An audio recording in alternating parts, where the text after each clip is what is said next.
Hey guys, tonight we're climbing aboard a creaky old brigantine somewhere off the coast of Tortuga. The sails are slack with night wind, the planks beneath your boots groan with every step, and there's a salty sting in your nose that never quite fades. A few cough, one snores.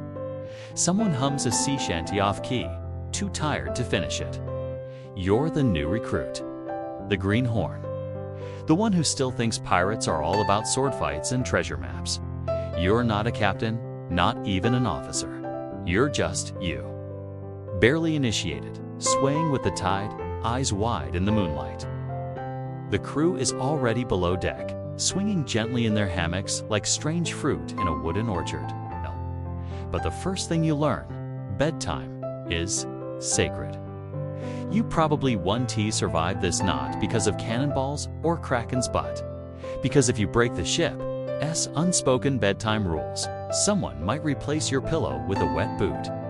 So, before you get comfortable, take a moment to like the video and subscribe, but only if you genuinely enjoy what I do here. And tell me, where are you watching from? What's the local time where you are right now? I love reading that. Now, dim the lights, maybe turn on a fan for that soft background hum, and let's ease into tonight's journey together. You crawl below deck for your very first night aboard. The smell hits first tar, sea salt, and that unique bouquet of 50 unwashed pirates confined to a wooden box. Pirates ran their days and nights by these signals, splitting the 24-hour cycle into 6 4-hour chunks called watches. Even in the lawless world of piracy, time mattered. And bedtime came on a schedule, a strict one. The air is warm and heavy, like sleeping inside a damp wool coat someone's been wearing since Christmas. If one person overslept, the next watch got shorted. If you snored too loud and woke the next shift, well, everyone gets 4 hours off, then 4 hours on. Even the cook, even the parrot. Let's just say you might find your hammock hoisted up the mast in the morning. Some swear by the British naval watch system. Others believe pirates invented their own looser version, possibly based on the moon or tides. But one thing's certain, everybody had a bedtime slot, and you did not want to miss yours. A crewmate named Old Gully hands you a ratty scrap of cloth and nods toward an empty hammock. It's swaying slightly, a gentle lull as the ship rocks. There are logs, no joke, that suggest pirate captains forbade loud talking or lanterns below deck after a certain hour. That's right, curfews on pirate ships. This is pirate bedtimeless romantic adventure. More sleepover in a moving broom closet. Some crews had bedtime songs, not the yo-ho-ho type, but low, droning chants meant to calm the ship and mask the ocean's erratic rhythm. One chant supposedly went, rock, sway, dream, stay, repeated by older crewmates as they drifted off, like the weirdest baritone lullaby ever. Sleep was strength, he wrote, and a loud fool is weak at dawn. You're exhausted anyway. Your hands are still blistered from climbing rigging all day. Your shirt itches with salt. You remember what the bosun said earlier today with a grin? If you can sleep at sea, you can sleep anywhere. Even in a dragon's nostril, the snoring fades. The rat seems to have found its cheese. Even the hammock seems a little softer now. Either that or your limbs have gone numb, and your brain won't stop playing sea shanties on repeat. The helmsman stifles a yawn. The lookout hums to himself to stay awake. You climb in awkwardly because no one tells you how to do it gracefully and immediately feel like a salted sardine. Your toes dangle. Old Gully groans in his sleep because someone nearby, probably toothless Mac, is snoring like a drunken walrus. Maybe you even start to dream a vision of a sandy beach, a buried chest, or toothless Mac doing interpretive dance in seaweed pants. The low groan of wood bending under pressure, the slosh of water in barrels. A rat scampers somewhere above your head. Someone coughs. Someone else mutters in their sleep about gold doubloons stuffed in melons. The canvas cuts into your sides. Someone has definitely sneezed on this. You adjust the rolled-up shirts serving as a pillow, but it just releases a puff of mystery dust into your face. Still, you manage to settle in, arms crossed awkwardly over your chest, trying not to think about the chorus of snorts, creaks, and sloshes around you. You'll never look at bedtime the same way again. Now, here's the kicker. As you lie there blinking into the candlelit dark, you hear the bells. 1, 2, then a pause. Then again 3 quick rings. That's not just some sailor showing off his bell skills. That's the watch bell. See, back on land, you might think of pirates as chaotic, rum-swilling lunatics, but aboard ship, everything had to be orderly. And so, you learn fast. Bedtime isn't just personal downtime myth. S part of the crew's survival strategy. Historians still argue whether every pirate crew followed the same schedule or adapted it ship by ship. Your shift is third watch, midnight to 4 a.m. So tonight, you're allowed to sleep until the bell rings again. Still, you lie there trying to sleep. But it's not easy. You try turning. No good. Your elbow pokes through the hammock. Eventually, you close your eyes and listen to the ship. Creaks, this is your lullaby now. And believe it or not, some pirates were downright picky about their sleep environment. One Spanish Caribbean journal mentions a pirate named Diego Moreno, who fined his crew a full day rum ration if they whispered past sundown. A fringe tidbit. Meanwhile, above deck, the next watch clinks around in the dark, squinting at constellations, murmuring about wind changes. You, on the other hand, are finally drifting. And then, just as you're about to slip fully into unconsciousness, a sudden jolt the ship pitches sharply starboard. Your hammock swings wildly. You flail, but nothing's wrong, just a wave. Nothing to worry about. Still, your heart pounds. You exhale slowly. You're beginning to believe him. Eventually, your breathing evens out. The ship rocks. Your body relaxes. Who knows? But one thing's for sure. You wake to the sound of creaking footsteps and the low clang of the watch bell. It's your turn, now third watch. Midnight to 4 a.m., the moment every new recruit dreads. You're groggy, disoriented, and your hammock seems less like a cradle and more like a hanging sock filled with regret. Still, the rules are the rules. And pirate ships aren't known for their leniencies, especially when it comes to the sacred sleep schedule. It's dark. Very dark. You fumble for your boots, which someone has cleverly placed under a wet coil of rope. Your shirt's still damp from yesterday's sweat, and your breath smells faintly like salted biscuit and mild terror. As you climb out, trying not to land on someone's face, your feet hit the sticky floorboards with a gentle thud. You step out quietly, ducking low beams and hanging lanterns, and head above deck for your shift. But your mind lingers on what you just experienced. You daren't take someone a spot unless you want your bootlaces mysteriously tied together during watch. And heaven help you if you accidentally climb into the captain's extra hammock, the one he never uses but keeps just in case. Sleep aboard a pirate ship isn't just a luxury, it's an organized, ritualized, deeply serious matter. Slightly higher up, you might sleep near the rum barrel. Sounds ideal until you realize that's where the ship rats hold their nightly cheese conventions. And the hammocks? Oh, the hammocks have rules. Some suggest it evolved from merchant traditions. Others think it was pure pirate pragmatism. Whoever snored the loudest got pushed furthest from the sleeping crowd. They claim the hammocks near ventilation hatches or away from swinging lanterns. He even lined it with a wool scarf, possibly looted, definitely itchy. Comfort is relative, and Smitty's got it figured out. But wouldn't that make sense in a world where everything, including treasure's temporary? Less noise, less foot traffic, less chance of being stepped on by a frantic lookout. Let's just say it ended in tears, splinters, and a lecture from the quartermaster about personal ambition endangering communal sway. He sleeps like a barnacle. Coincidence, probably, but on this ship, that's not a chance anyone takes. No one acknowledges that someone in row 2 definitely had a garlic fish sandwich 3 days ago and is still radiating it.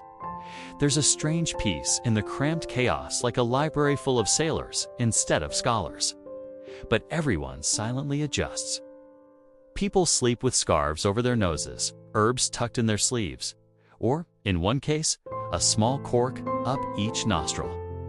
You wouldn't think fabric slings hung between beams could be controversial, but you'd be wrong. You shift your hips just so to reduce rope burn friction. You even fold your shirt differently under your head, and never ever sit in someone else's to just test it. That's a known offense punishable by sarcastic sea shanties written about you and sung during Mass. Then the unmistakable sound of a hammock giving Waithwap Pand the softest oof known to man. This section of the ship operates by a kind of unspoken hammock-coda blend of hierarchy, tradition, and the general desire not to be kicked in the head at 2 a.m. The nightly rituals. Each hammock has a claimant. Not official ownership. Mind you, Parites weren't big on real estate, but a customary dib system. You remember the hushed story from earlier? How a deckhand once napped in that forbidden fabric and woke up with a small jellyfish inside his trousers. Now, here's the real kicker. You'd think pirates just strung hammocks wherever they could, like lazy netcats, but no. Each location matters. If you're low rank, you get the hammocks near the galley hot, smelly, and prone to accidental soup spills. The best spots, those go to the old-timers. The ones with creaky knees and mysterious scars. Who've seen more ports than you've had hardtack biscuits. Historians still argue whether this informal hierarchy mimicked naval rank or developed independently. There's even one fringe theory that pirates developed a rotation system where hammock spots changed weekly. No concrete proof, of course. You recall watching earlier as one-eyed Smitty carefully tied his hammock just a few inches tighter than the others, giving it that perfect tautness. Meanwhile, a new recruit to Hammocks Down tried to make a double-wide version for himself using spare canvas. One of the oddest parts. The actual rules about how you enter your hammock. Roll in from the side. Don't leap. Don't rock too hard. Tonight, you saw it all. The careful folding of boots beneath the sling. The stuffing of precious trinkets, combs, beads, love letters into crevices in the wall nearby. One pirate, Gentle Ben, they call him always, recites the same poem before sleep. To sea I go, where stars do creep. May none here steal my bloomin' sleep. You're not sure if it's original or just a mashup of dockside rhymes and exhausted longing, but it works. And don't even get started on smells.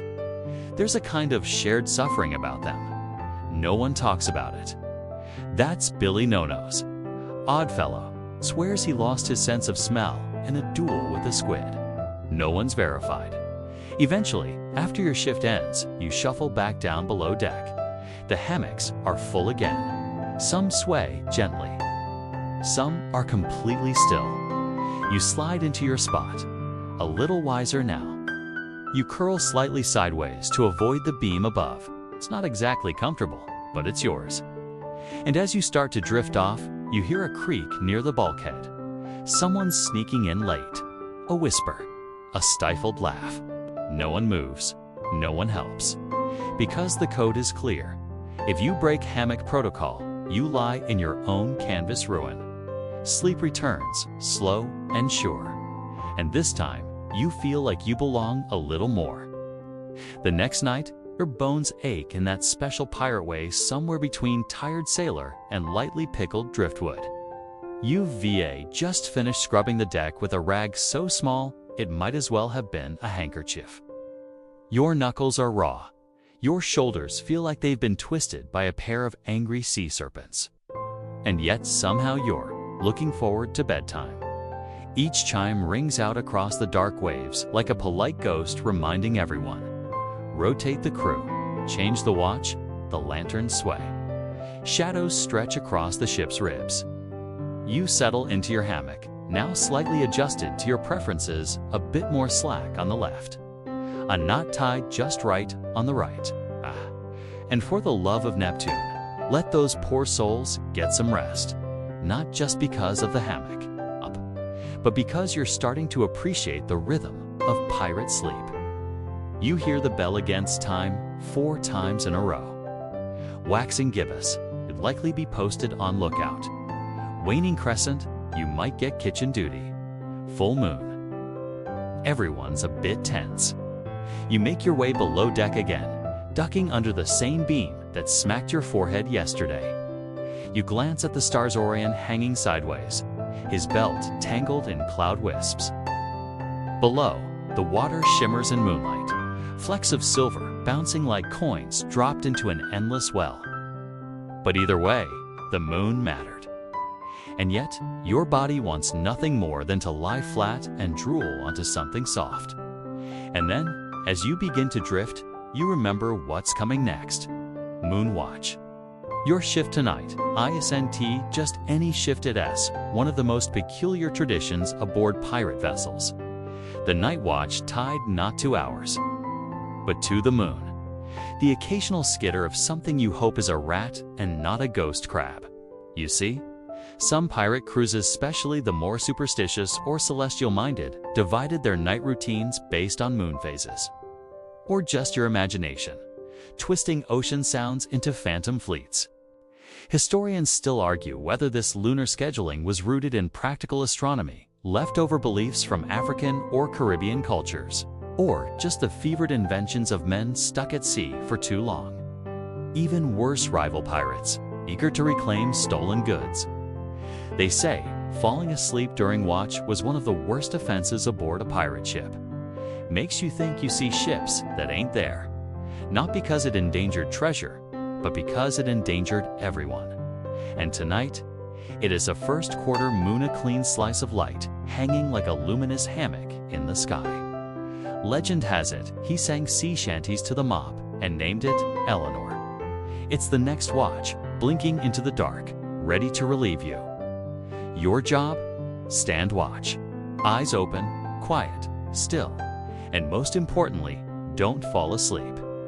Turned out, it was a cloud, or maybe a very determined pelican. Someone has a hat over their face. Someone else is mumbling about chickens and waistcoats. No one opens their eyes. You trudge up to the quarterdeck, passing a crewman who nods solemnly and hands you the spyglass. It smells faintly of pickled onions and salt air. The wind has picked up, cool and constant, rustling the sails like whispered secrets. A subtle act of kindness, or maybe an inside joke. Either way, it smells faintly of oranges and warm summers. There's a kind of dreamy beauty in all of it. Instead, you pace. Soft boots on weathered planks, eyes scanning the horizon. Listening. It's part ceremony, part strategy, and all survival. And that's when the ship begins its night, whispering again. A creak to your right. A gentle clunk near the ropes. Then far off the low thrum of another ship, perhaps. You grip the rail, trying to stay alert. Ships in the night could collide. Naval patrols could sneak up. It's during this moment, eyes half closed, that you recall a story Toothless Mac told you earlier. The tale of moonblind Benny, a sailor who claimed he could see better without the moon. Too much light tricks the mind, Benny said, polishing a spoon with great intensity. Apparently, Benny once rang the alarm bell, thinking he spotted an enemy ship in full sail. Either way, he was banned from night duty and reassigned to mop duty for 3 full weeks. Back in the present, you're losing the battle with your eyelids. They flutter, your head dips. So you do what any resourceful pirate would do. You bite your tongue, gently, just enough to sting. Enough to wake up. Then, as you spit salt and determination into the wind, you catch movement from below deck. Thank the stars. You head down again, legs stiff, back sore, but relieved. Once inside, you pass a few other crewmates in various sleep stages. As you climb back into your hammock finally, notice that someone's left a small, dried citrus peel near your spot. You smile, finally at ease. Sleep, when it comes, is immediate, deep, full of strange dreams. In one, the moon speaks to you in French and accuses you of stealing its socks. In another, you rechasing a rat that turns into a coin that turns into a seagull wearing a tiny hat. You'll remember none of it by morning, but in the moment, it feels just right. Because here on the sea, bedtime isn't just bedtime. The next morning, someone shouts, "All hands." And you roll out of your hammock straight onto the deck planks with a thud. No time for breakfast, no time for questions. There's a noise in the air that means trouble. Hurried footsteps, low voices, and somewhere off the port side, the faint clap of thunder. Only it's not thunder, it's a cannon test. Which means, of course, you're about to get very familiar with the part of the ship you'll also be sleeping beside. The gun deck, practice.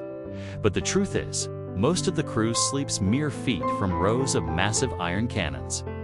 And the word massive doesn't do them justice. As in, it's time to learn how to fire the ship's guns.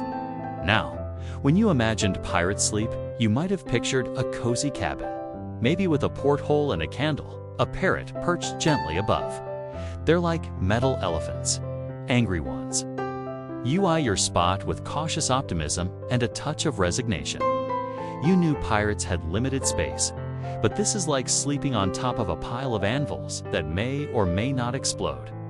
You spend the day hauling powder, swabbing barrels, and practicing the very delicate art of not losing your eyebrows when firing a broadside. You think about how strangely methodical this life is. Pirate ships weren't floating chaos pits. They were finely tuned ecosystems. By dusk, your ears are ringing, your arms are noodles, and all you want is the sweet, swinging embrace of your hammock. It's Red Ned Redbeard, red shirt, red nose, humming a little tune to himself. So you sleep by M. Like snuggling next to a big, angry uncle with no manners. Something oddly lullaby-like, even though the lyrics involve krakens and old lovers who turned into seagulls. Because a well-rested pirate was a functional pirate. And a functional pirate could load a cannon in 12 seconds flat while half asleep and missing 3 fingers. But first you've got to find a clear spot between the guns. Yes, welcome to life on the gun deck, where sleep is often a negotiation with iron, rope, and gravity. Tonight, the hammocks are strung right above the cannons. Some are only inches away. If they could fall asleep within 10 minutes of the blast, they were deemed ready for real battle. If not, galley duty for a week. It's quiet now. The thick walls muffle the waves. The cannons, for all their menace, are solid, anchored, protective, doesn't say much, smells a little weird, but keeps you safe. It's one of the younger crew Tommy Toothpick. They call him, pointing to a small diagram scratched into the wall with charcoal. And definitely no snoring directly into a cannon muzzle. There was a deckhand once, they say, who did just that and woke up with soot in places you don't want soot. Beneath your hammock is a bundle of extra shot wrapped in a canvas sheet. It's not comforting. Shoo, settle in. The cannon closest to your right, nicknamed Gertrude. For reasons no one will explain, smells of burned saltpeter and old bacon. Still, you sway gently, adjusting to the new rhythm. Historians still argue whether pirates borrowed their sleep systems from the Royal Navy or developed them independently. Either way, they were efficient, organized. Across the way, you hear someone gently tapping on a powder keg like a drum.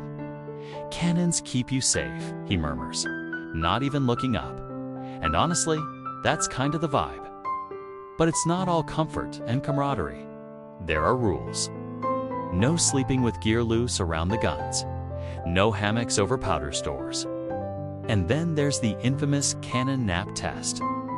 A fringe tidbit from the journal of an old quartermaster describes how, during training voyages, new recruits were sometimes tested by being told to nap beside a freshly fired gun.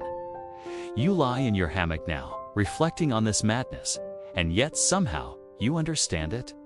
Because despite the metal, the smoke, and the occasional threat of an accidental discharge, the gun deck has its comforts.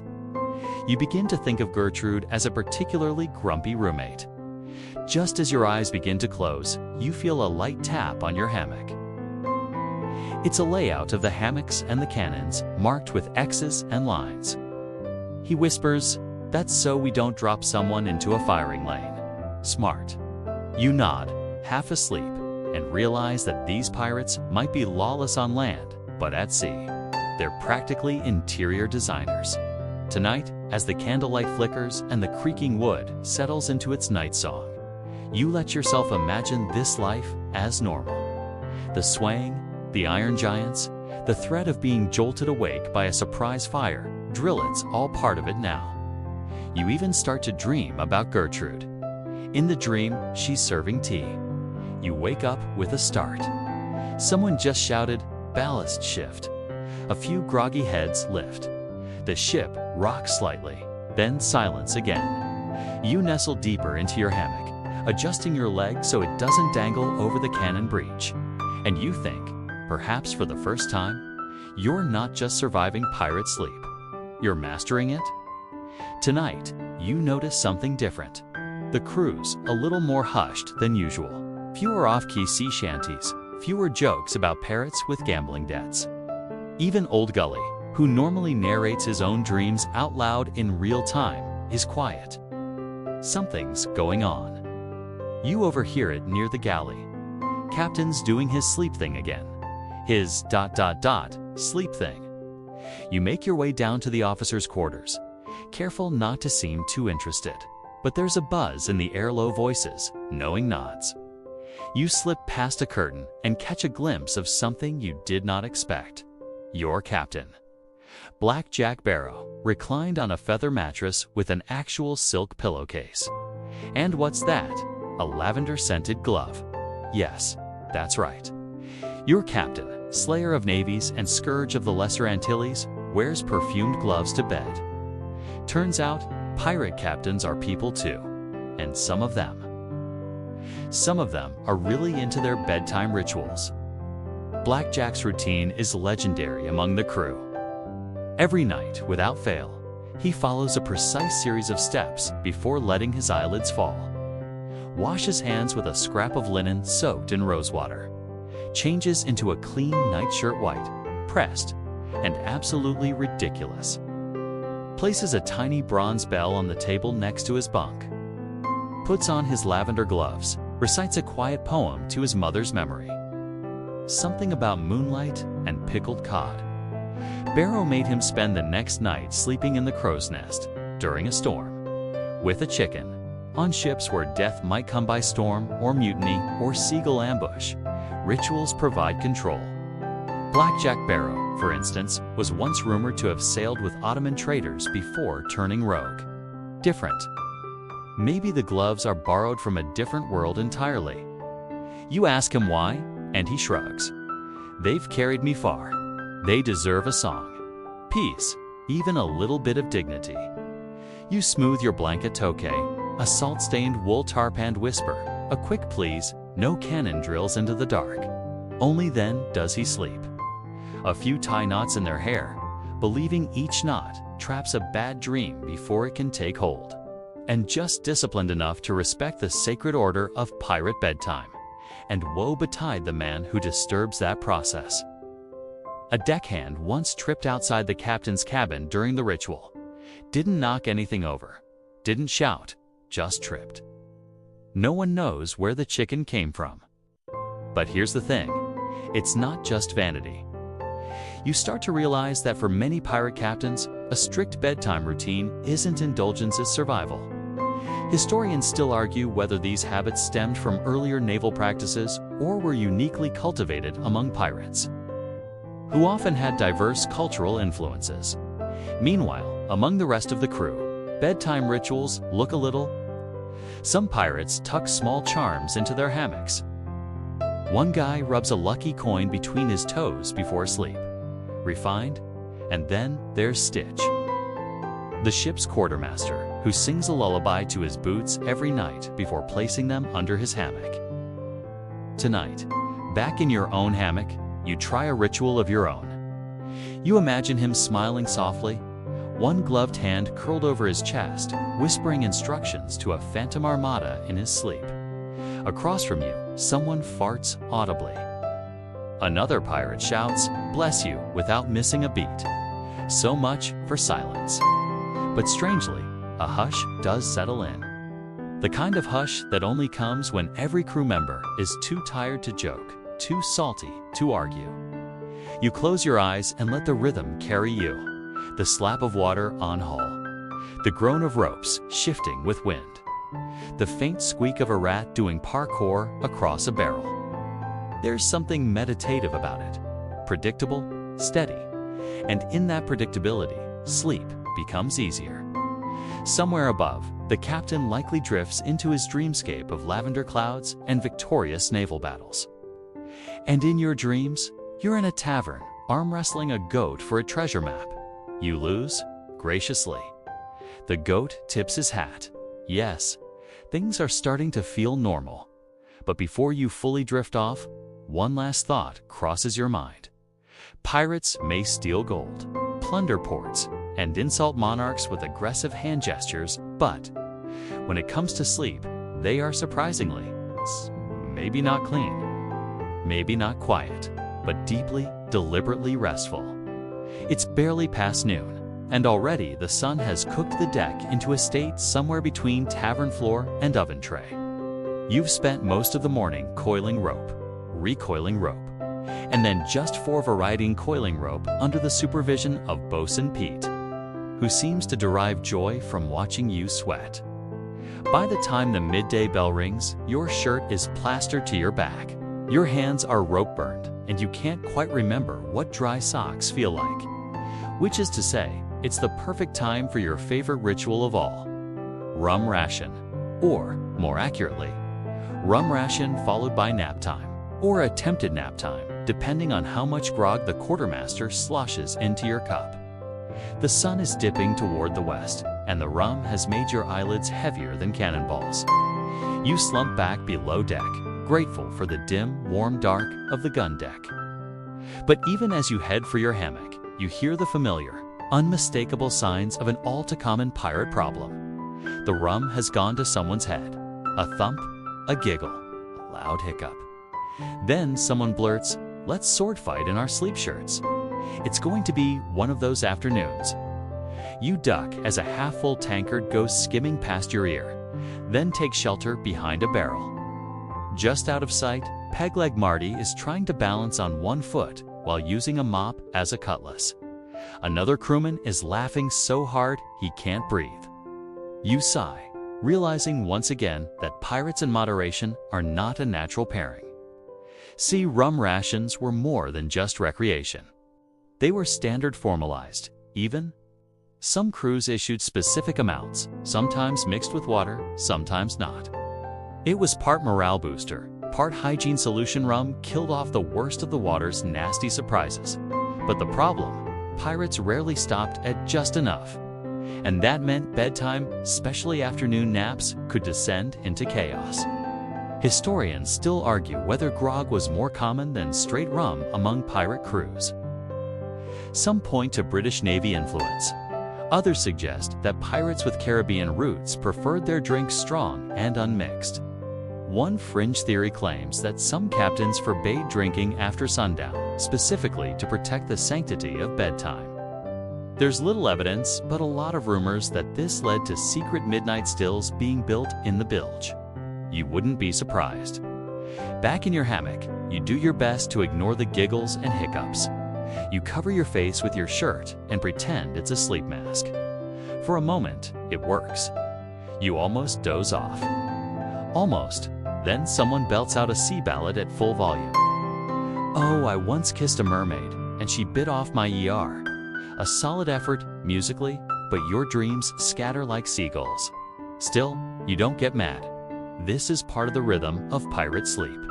Sometimes you drift off to lullabies. Other times, to poorly tuned chaos.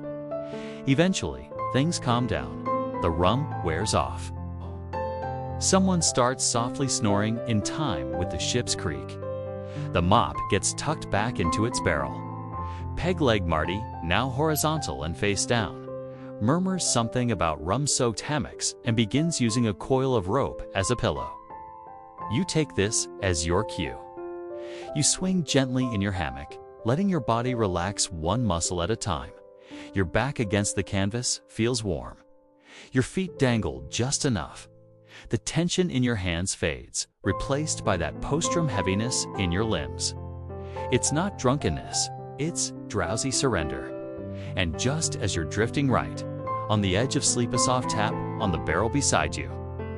It's Gertie, one of the few women aboard, known for her skills with knots and for the very serious journal she keeps.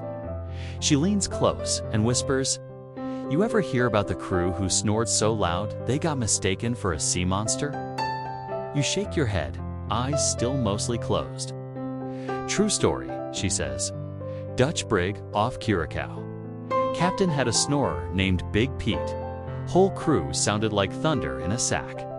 A passing Spanish ship fired warning shots, thought it was something unnatural.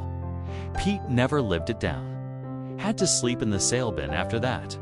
She grins and vanishes back into the dark. You chuckle softly, then let yourself slip into slumber. Later, someone will swear you were sleep-talking in rhyme.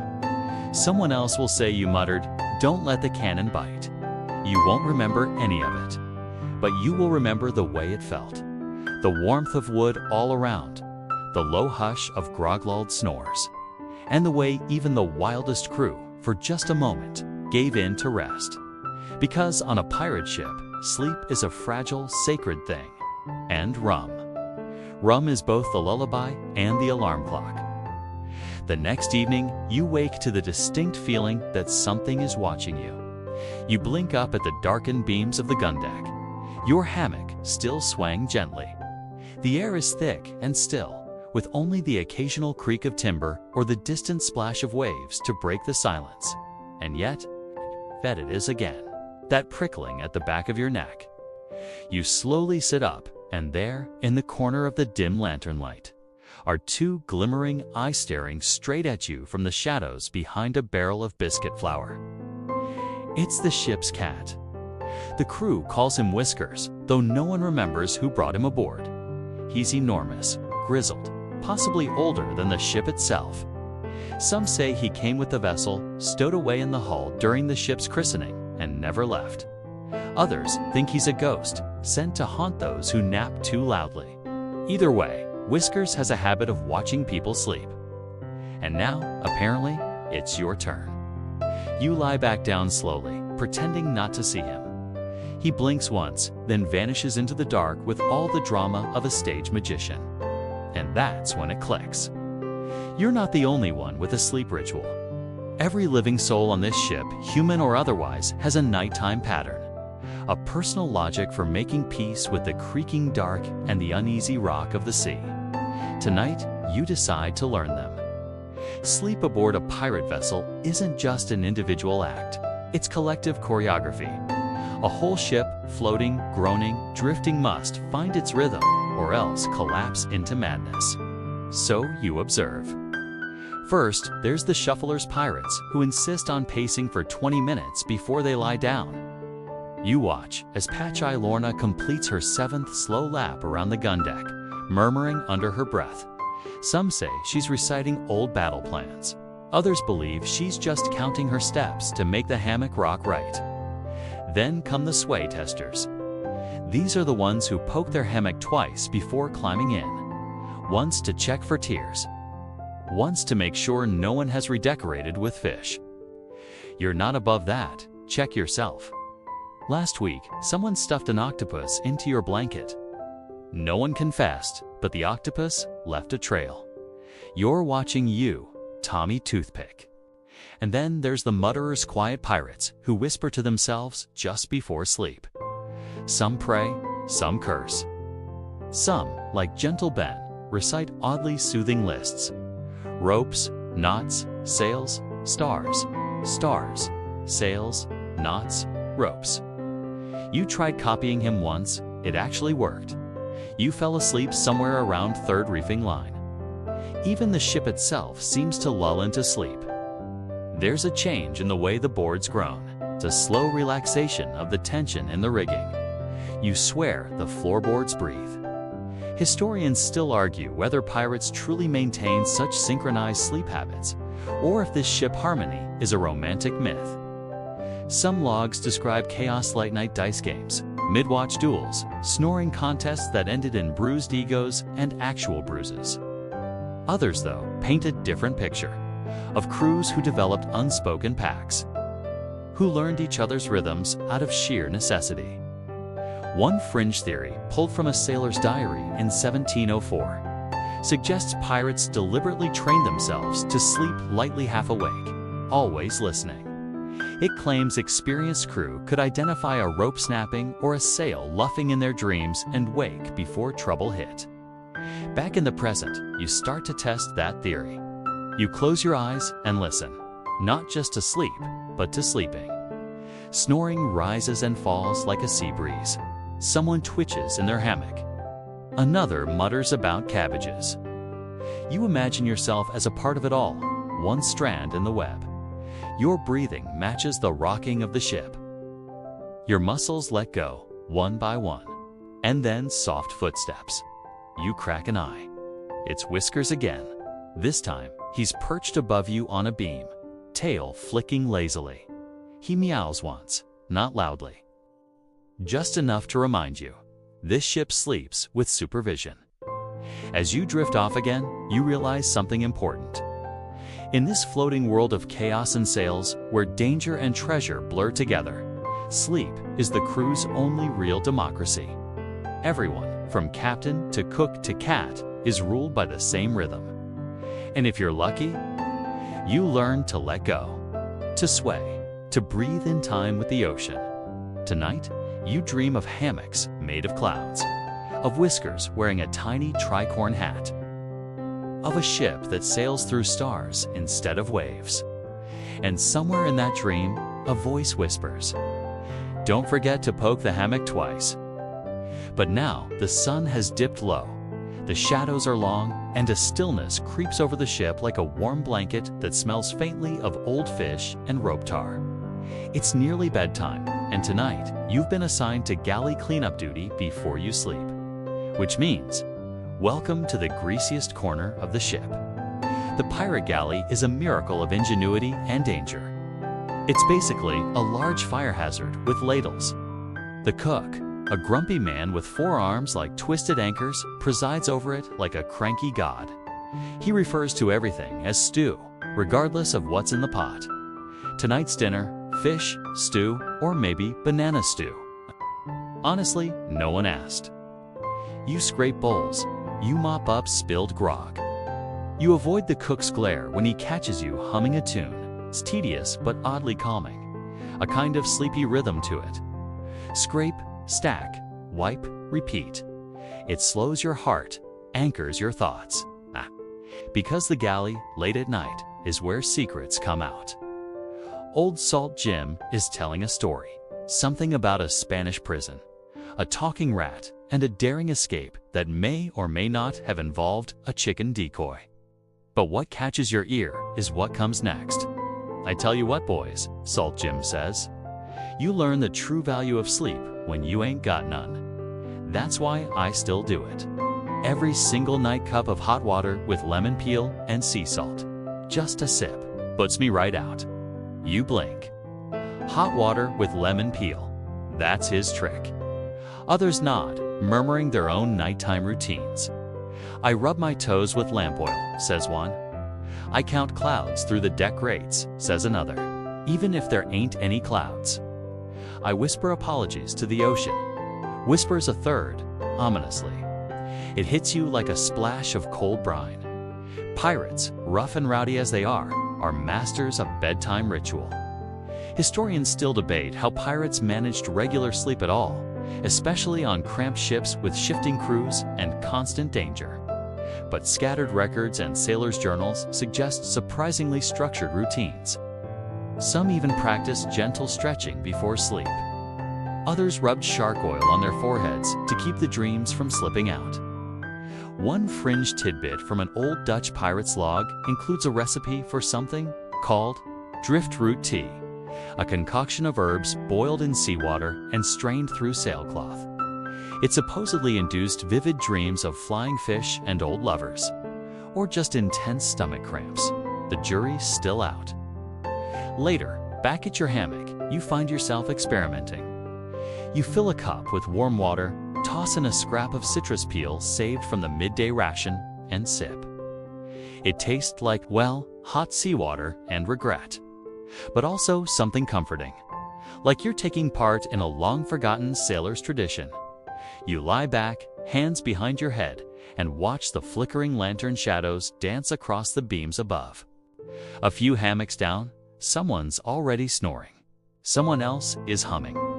And beneath it all, the deep wooden groan of the ship's frame, like it too is settling in for the night. You wonder if land dwellers ever get to feel this asleep so hard-earned, so necessary, so shared. You drift slowly. Your limbs sink. Your thoughts dissolve like sugar in tea. And your final waking image. The cook, silhouetted in the galley doorway, sipping his own mystery brew and muttering softly. Sleep well, ya greasy scallions. Tomorrow's stool needs stirring. The storm hits just after midnight. You're jerked awake by the sharp slap of rain on canvas and the sudden wild lurch of the ship.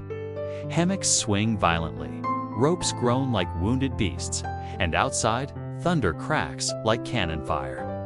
You scramble upright, half falling out of your hammock, one foot tangled in your blanket. Around you, the gun deck is chaos. Sleepy voices cursing, boots thudding onto planks. Someone shouting about a missing hat. Never mind the rigging, the hat is apparently the priority. You grab your boots and scramble up the ladder into a wall of wind and water. The sails are flapping like demons, the masts swaying, and the ocean. It's angry, big, black, and boiling. For the next 2 hours, you're not sleeping. You're bailing water, holding lines, and doing your best not to become airborne every time the deck pitches like a seesaw. Lightning flashes. Rain stings. Every wave that crashes over the side feels personal. And still, even in the middle of it all, you catch glimpses of order. The captain barks instructions in that low, steady tone you now recognize as his storm voice. The crew leaps into action like one body with 20 hands. Buckets pass in rhythm. Ropes tighten and loosen on cue. It's not frantic, it's practiced. Turns out, this isn't their first storm. Historians still argue whether pirate ships were more vulnerable than naval vessels in storms, given their often makeshift modifications and heavier cargo. But what's certain is that pirate crews trained hard for bad weather. They had to be, because survival depended on it. And sleep. Sleep during a storm became a skill all its own. Eventually, mercifully, the wind dies. The ship steadies. The rain eases into a lazy drizzle. Lanterns are relit. Soaked crew stumble back below deck, dripping, shivering, exhausted. Now comes the hardest part: finding sleep after a storm. You slosh back to your hammock, now slightly damp, slightly crooked, and vaguely fish-scented. You crawl in anyway, too tired to care. Around you, the crew resettles. Someone's already snoring. Another hums quietly as they wring out their socks. Someone else mutters, "Well, that was refreshing," with the driest sarcasm imaginable. Your muscles ache, your eyes sting, but oddly, your brain is buzzing. That was terrifying and ... exhilarating. And now you need to sleep, badly.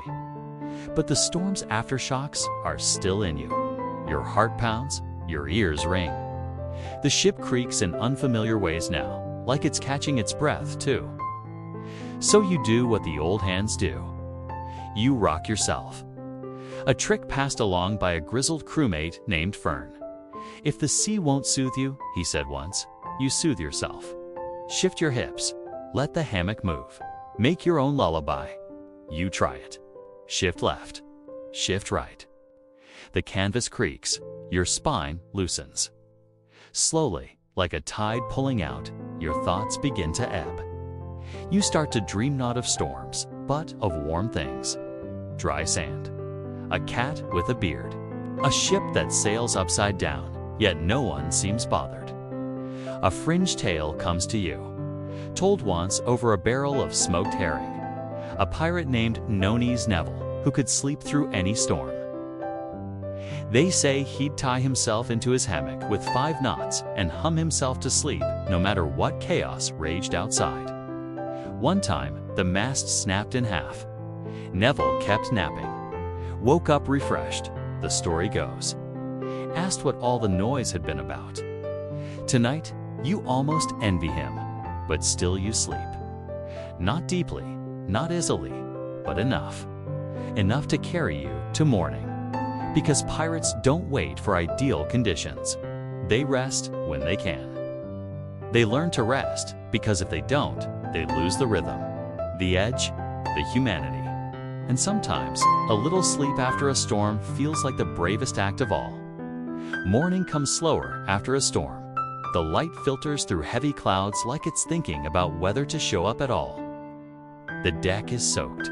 Sails droop like tired laundry, and the crew moves with the pace of barnacles in boots. You wake to the dull ache of muscles that didn't know they existed until yesterday. Your hammock is still damp. Your boots still puddled.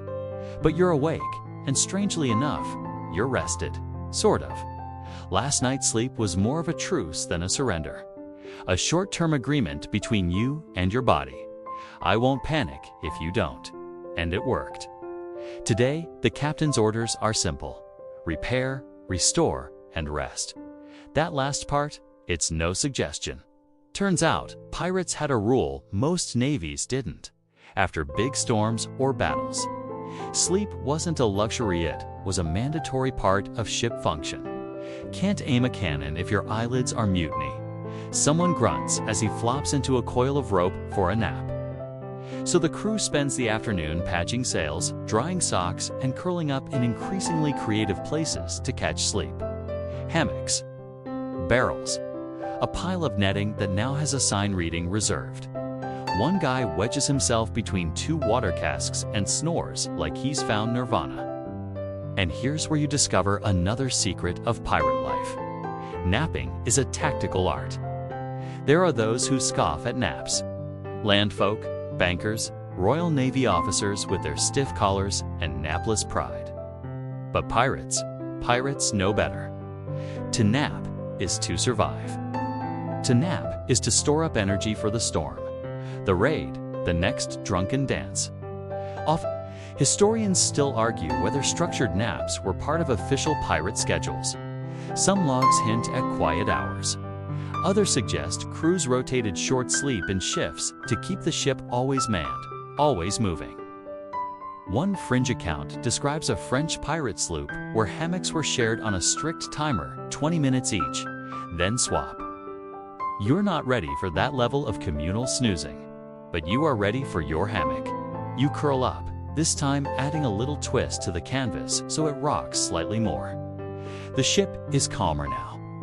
The only sounds are seagulls, light hammering, and the occasional crewmate sighing in blissful exhaustion. You breathe in, you breathe out, and then tap, tap, tap. You groan and peek out, hit stitch, holding something in a cloth. Got something for you, he says, and hands you a small, flat stone. It's smooth, warm from the sun, and etched with a simple spiral. What's this? Sleepstone, he shrugs. Old habit from my last crew, said it helped keep the bad dreams out. You raise an eyebrow, he shrugs again. Or maybe it just makes you think it does. Same difference. You tuck it under your makeshift pillow anyway. It's surprisingly cool against your temple. And comforting in that very pirate way of not scientifically proven, but oddly effective. A few minutes later, you're half asleep when a loud snort startles you. It's Gertie, snoring with her mouth open, hat tipped over her eyes, one hand still loosely holding a spoon. You smile. And not just because it's funny, but because there's something reassuring in knowing everyone does this. Everyone collapses. Everyone recharges. Even pirates, even captains.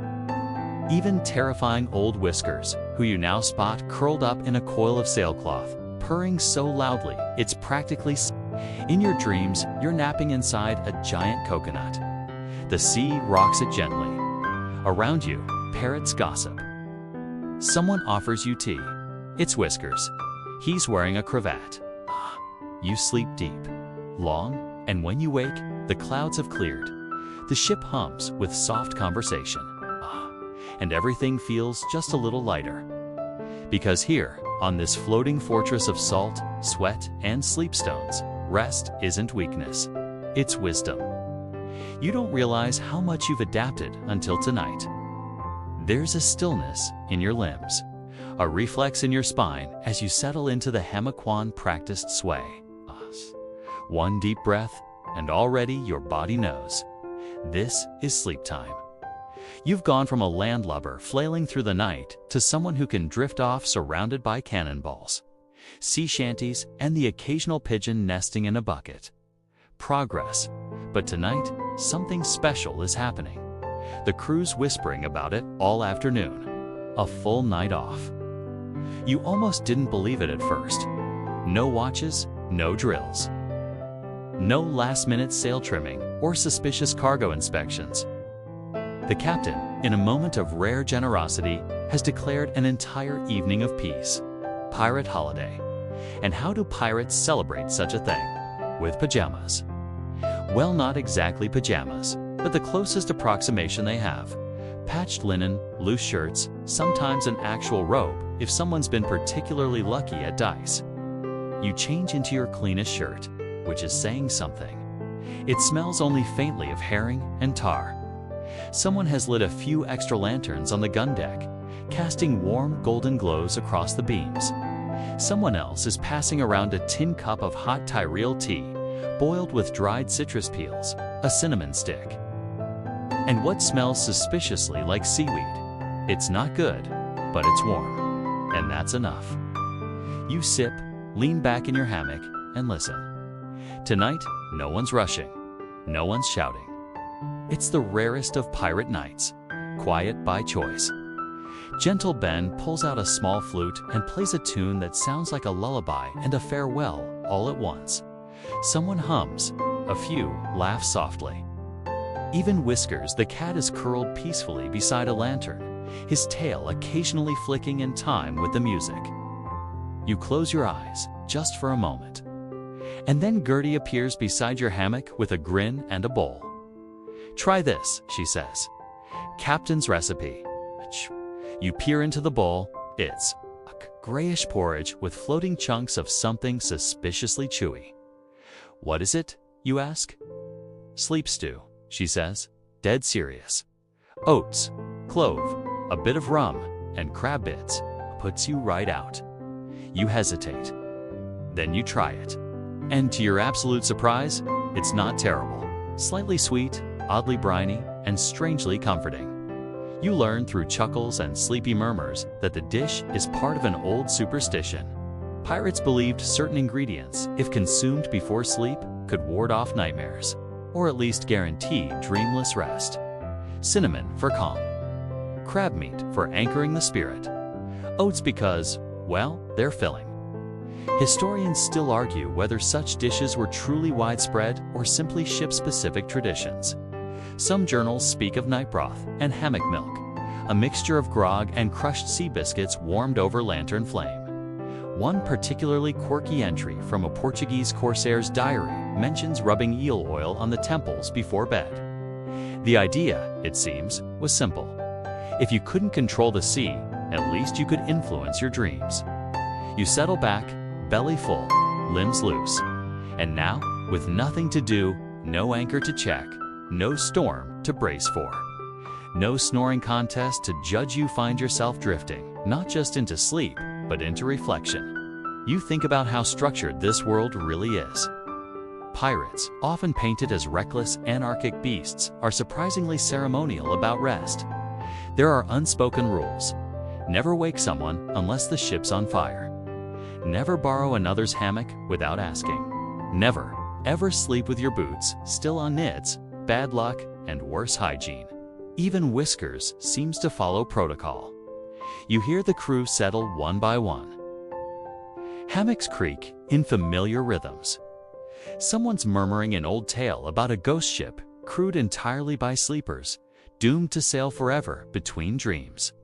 You think about how every hammock on this ship holds a body. Yes, but also a story, a rhythm, a ritual.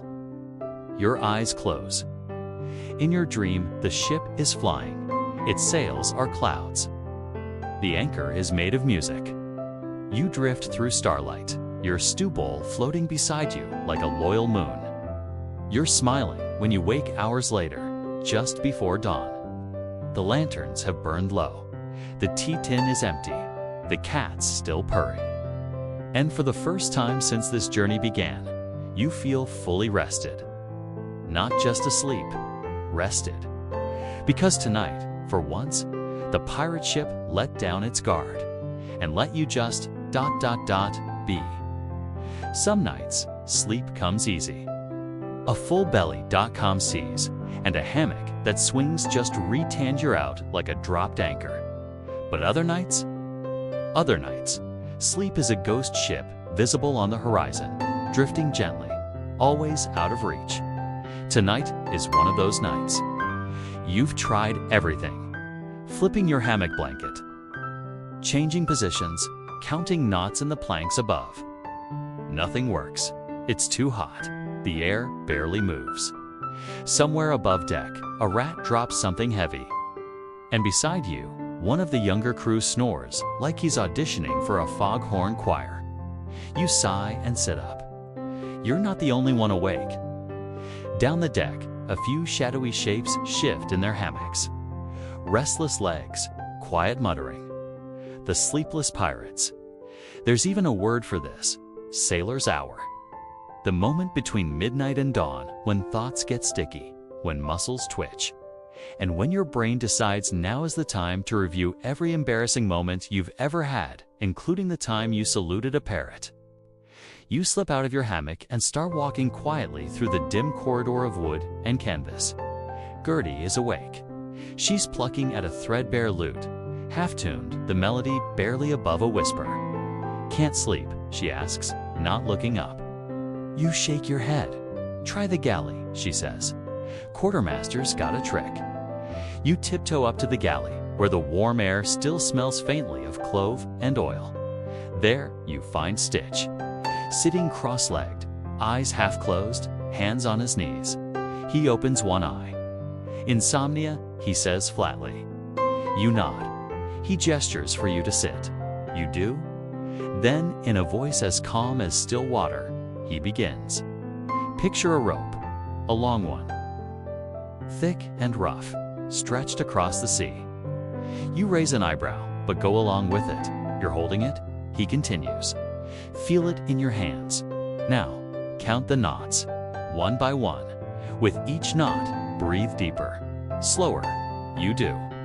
And surprisingly, it helps. You start to relax. Your breathing slows. This isn't just nonsense. This is pirate meditation. Historians still argue whether structured mindfulness existed among sailors in the early modern period.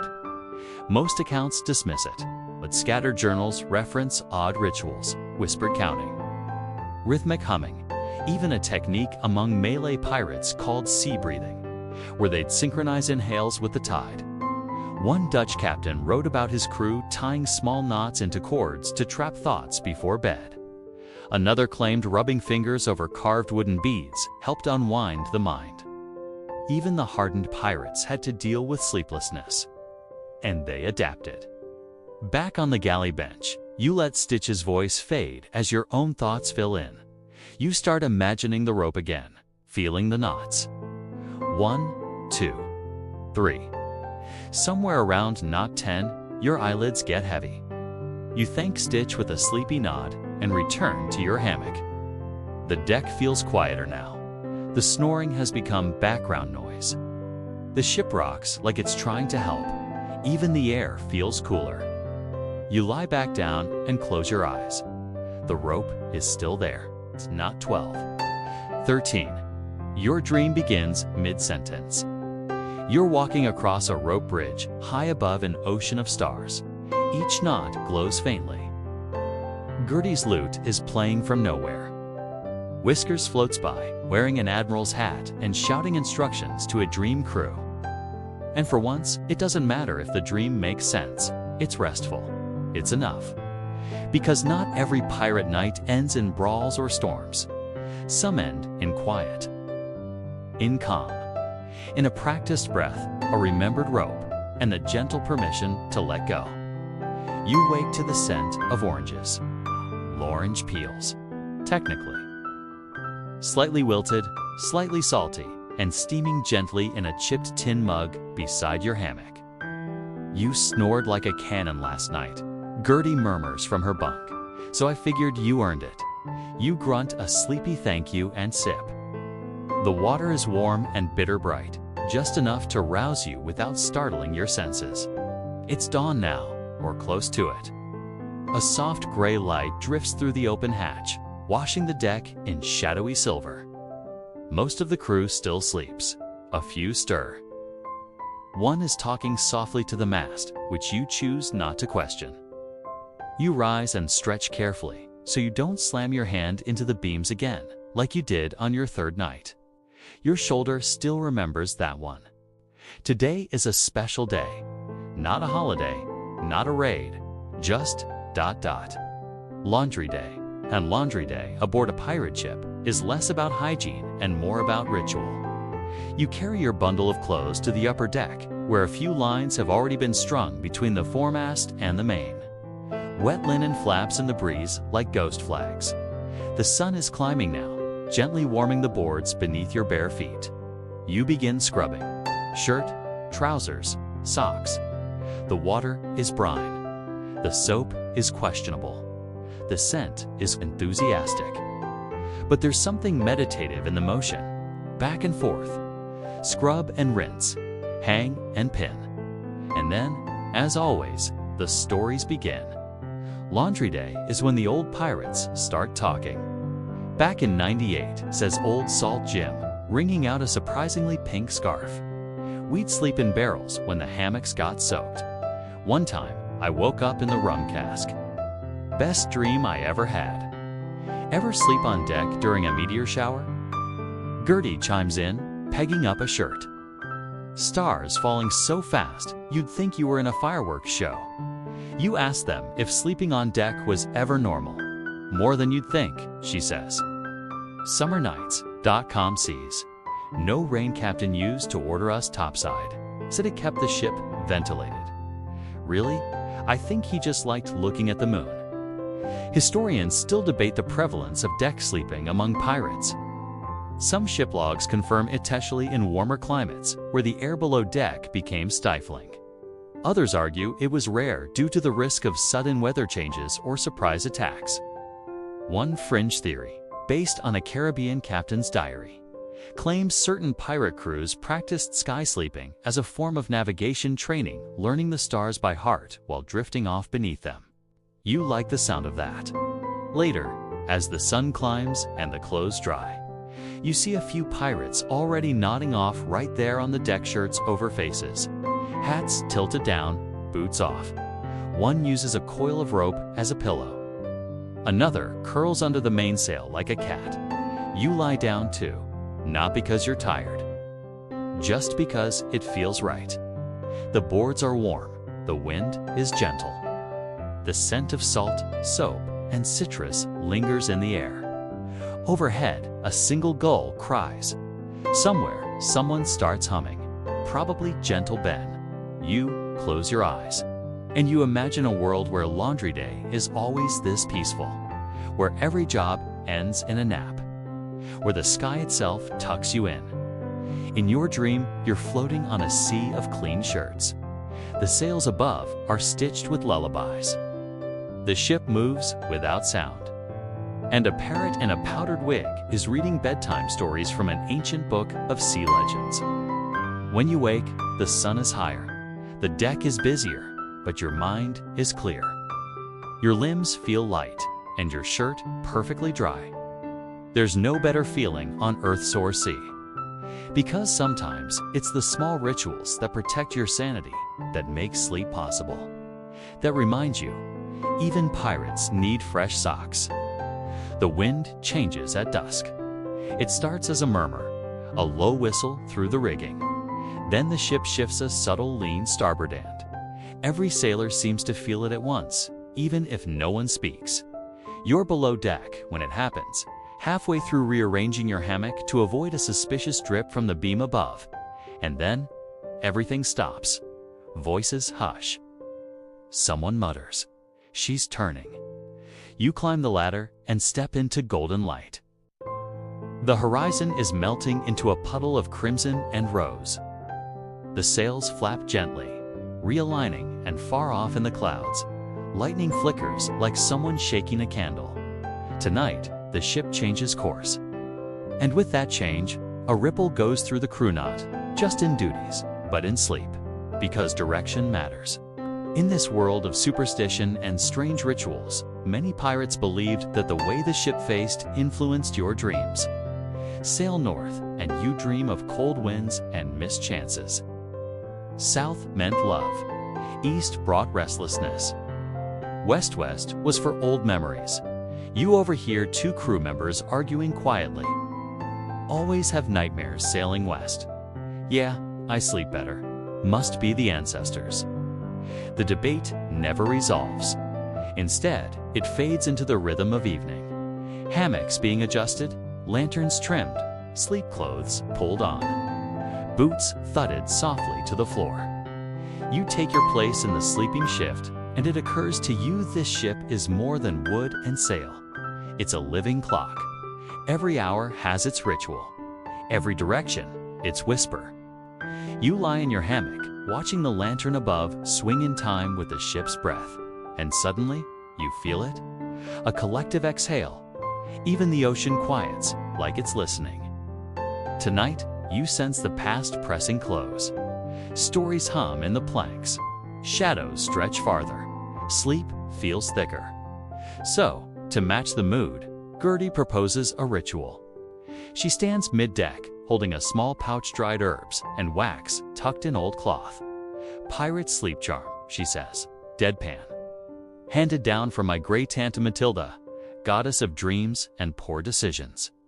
She gives everyone a pinch, just enough to smear on your temples, if you're brave, or tuck beneath your hammock if you're sane. It smells like lavender, cloves, and, is that nutmeg? You hesitate, then tuck it into your sleeve. Why not? Historians still argue whether sleep charms were real pirate tools or just sailor folklore. Some accounts reference herb bundles, talismans, even carved bone tokens said to ward off ship ghosts. One obscure theory claims a certain class of Barbary corsairs used chants whispered into pillowcases. Whatever the truth, this crew believes. The atmosphere shifts again. Softer now, lanterns dimmed to amber. Boots off, whispers only. It's time, you lie back. The charm scent lingers faintly near your collar. Round you, breathing slows. Gertie hums quietly. Gentle Ben whispers numbers.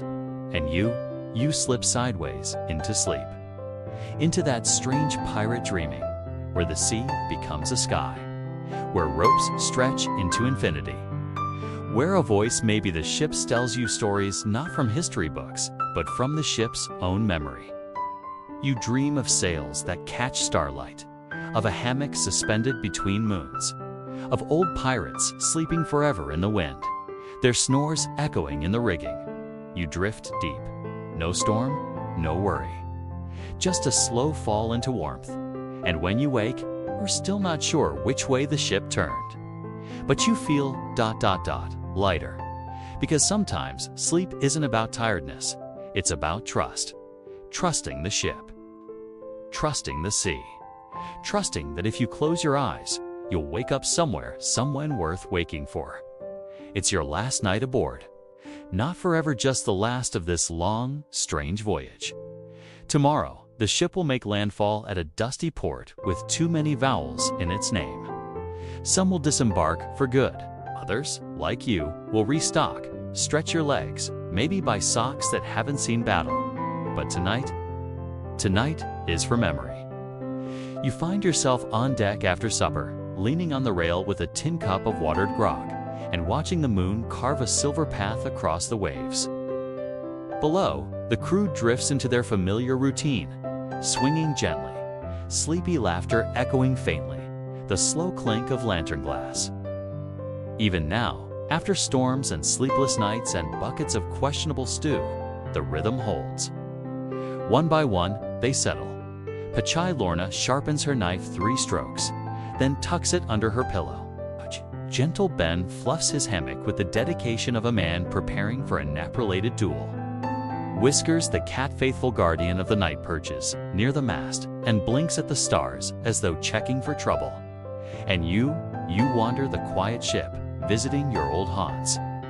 The galley, still warm and faintly smelling of cinnamon and spilled secrets. The gun deck, silent now, except for the faint groans of timber and snoring pirates. Your hammock strung just so, no longer too tight or too loose but right. And in your hand, a small pouch of Gertie's sleep herbs. You hold it close, then slide it into your pocket for safekeeping. Tonight, you plan to sleep like a pirate who's finally learned the trick. Not just the physical steps, poke the hammock, tuck the blanket, count the knots, but the mental ones. The permission to let go. The decision to trust the dark. You lie down and breathe in. Salt, wood, wax. The faintest scent of nutmeg. And as your eyes begin to close, your mind begins to drift, not just into sleep, but into something older. Something earned. You remember it all now. Not just the noise, the sweat, the sway bit, the rules of rest. The strange pirate bedtime codes no one writes down, but everyone follows. Don't snore louder than the cat. Share your blanket if the wind shifts. And if a storm wakes you, make tea before you talk. Historians still try to categorize these things, labeling them as sailor custom or crew psychology, but they always miss the feeling. That quiet, sacred hush when the whole ship sleeps. You feel it now, a hush with weight. Even the sea seems to soften, its waves folding gently around the hull like a mother tucking in a child. And slowly, you fall not just into sleep, but into belonging. The kind that doesn't require shouting, sword fights, or stolen gold. Just a shared ritual, a hammock that holds your shape, a rhythm you've learned by heart. A night that doesn't need anything from you but breath. You dream for the last time on this voyage. Of night winds carrying lullabies. Of hammocks strung between palm trees on floating islands. Of stars winking out one by one as your mind drifts further and further inward. And just before you vanish completely into that deep, endless sleep, ... whiskers meow softly from the mast. A good night, or maybe a farewell. You smile and sleep. And now, let the night hold you. Let the last flickers of lantern light fade gently from your imagination, replaced by the slow, easy lull of waves rocking beneath your dreams. Feel the way the ship breathes timber and sail, sway and stillness as, if it too is falling asleep alongside you, let your thoughts drift with the tide. No direction, no effort, just floating. The voices are softer now. The laughter has faded. There's only the deep, comforting hush of a ship at rest. Your hammock cradles you like an old friend, knowing every creak of your bones, every sigh of your breath. The sea hums in the distance, low and steady, a promise that tomorrow will come, but not yet. Not while there's still time to dream. So close your eyes if they aren't already closed. Let your shoulders sink. Let your hands go still. Let your thoughts dissolve like salt in warm water. There is no storm tonight, no duty, no watch, no need to move, only sleep, old as the tides, soft as the wind through canvas, and deep as a pirate's secret. Let go now. You're safe, you're tired, and you've earned it. Sweet dreams, sailor.